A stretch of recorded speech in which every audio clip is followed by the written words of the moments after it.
Hello once again, watchers of good movies. My name is Nick Pell, and this is my review of Maleficent, Mistress of Evil. Now this is the sequel to the 2014 film Maleficent, which stars Angelina Jolie and Elle Fanning in those main roles. And as in real life, 5 years have passed within the context of this world. And Aurora has been the ruler of her own, basically, wilderness kingdom of these magic fairy creatures, while Maleficent is continuing to act as her godmother. Very early on in the film, she accepts a marriage proposal from Prince Philip, who she has supposedly been dating these last 5 years. And as a result of this engagement, things start to unravel and plots are put into motion. Best part of this film, by far, I would say, is Angelina Jolie's portrayal of Maleficent, because I really enjoy this take on her in that she's more this misunderstood villain than just a pure evil, sadistic person. She does have her evil side to her, and when she has to, she will unleash it. But it's very much made evident throughout the course of this film and of the original that she really just wants to be left alone, and she has no immediate intention to really hurt people.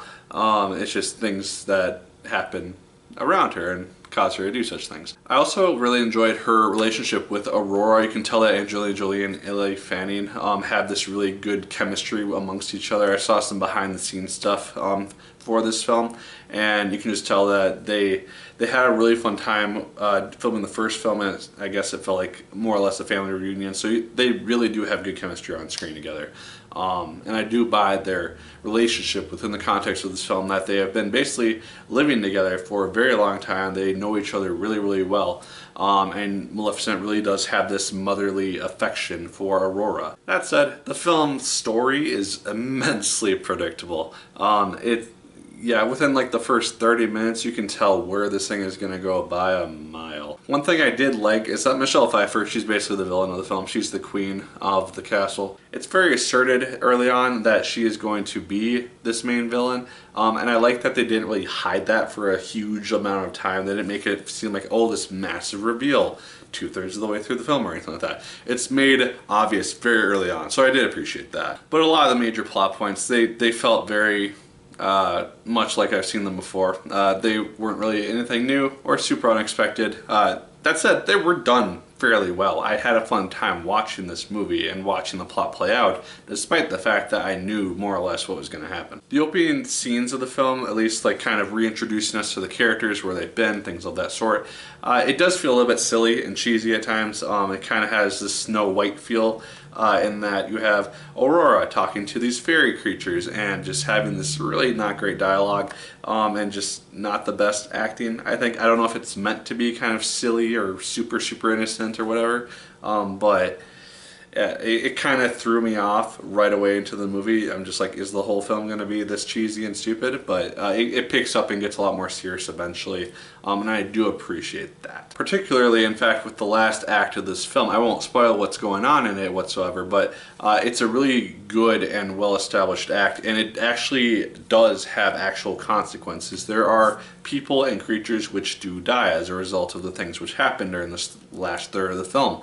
And I did like seeing that. It's not just like, oh, everyone's back at the end, it's all happy days, nothing really mattered. There are consequences. There are people that, like I said, they don't come back to life. So I did appreciate that aspect of it, and made it feel much more grounded and feel like there were actual stakes involved. Last thing I'll mention, I did enjoy the fact that there are nods to both the Sleeping Beauty Disney story as well as just callbacks to the original one, and of like towards the end of the film there are callbacks to things which happened prior to, in like the opening parts of the film.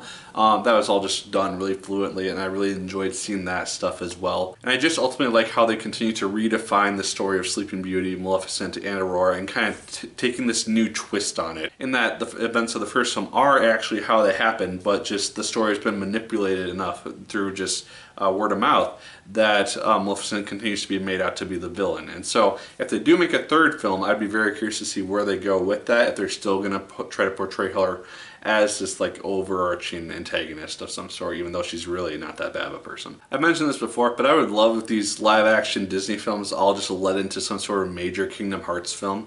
That's just me being a big Kingdom Hearts fan, obviously, but I think that them doing all these live action films like Mulan, Lion King, Maleficent, a bunch of others, Aladdin. I would love it if it's all going to build up to some sort of mid-credit scene where we see like a Heartless appear or something. That'd be cool. But yeah, overall, I really enjoyed Maleficent, Mistress of Evil for what it was. It's not the most amazing film. It's immensely predictable, but it's entertaining. I enjoyed Angelina Jolie's performance. Her chemistry with Ellie Fanning is really, really good. And the last act is really fun to see on screen. It's really action-packed. But yeah, those are my thoughts, guys. Let me know yours in the comments down below. Did you like it as much as I did? Did you hate it more than I did? Let me know. Also, let me know what your favorite live-action Disney film has been up to this point. I'd be really curious to hear your thoughts on that. Like, favorite, comment, and subscribe once again if you so choose. I appreciate it immensely. And as always, my good people, my name is Nick Pell. And once again, keep on watching.